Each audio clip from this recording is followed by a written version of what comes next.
The U.S. has begun repositioning its ships in the Mediterranean, triggering speculation of a NATO invasion of Libya. British planes have reportedly been moved to an air base in Cyprus for a possible operation. Well, it comes as Libya's longtime leader, Colonel Gaddafi, remains besieged in the capital, Tripoli, with opposition forces nearby. RT's correspondent Peter Oliver has more from neighboring Egypt.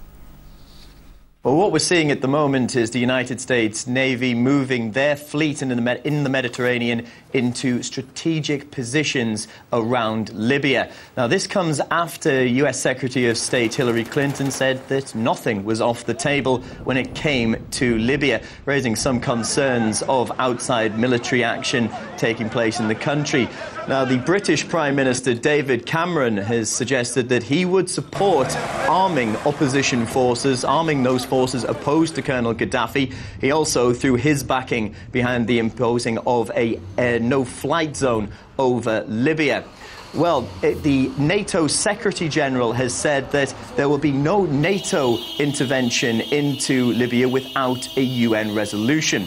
Now, a resolution seems something that won't happen. Now, this is due to the fact that both Russia and China, who have a veto on the Security Council, have both vehemently said that they will not support any form of outside intervention, outside military intervention into Libya. Now, this could lead to the words that are being thrown around are a coalition of the willing, just those people, those nations that are willing to throw military support behind intervention into Libya. Now, this has echoes of the build-up to the war in Iraq. Also, something that has troubled those people that have seen the similarities between this and the run-up to the war in Iraq are claims that Colonel Gaddafi may possess stockpiles of chemical weapons. Well, there are those that have suggested that should outside international intervention, outside international military intervention take place in Libya, it could be disastrous for relations between the West and the Arab world.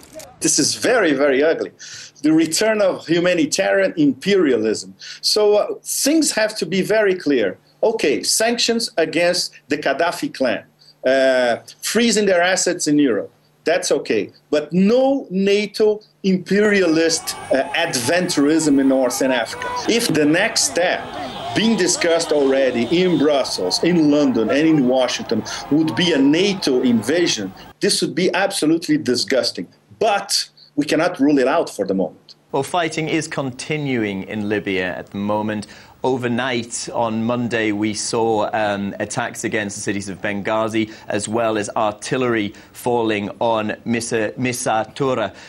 So there is fighting continuing. We're also hearing reports of heavy weapons being used against opposition forces.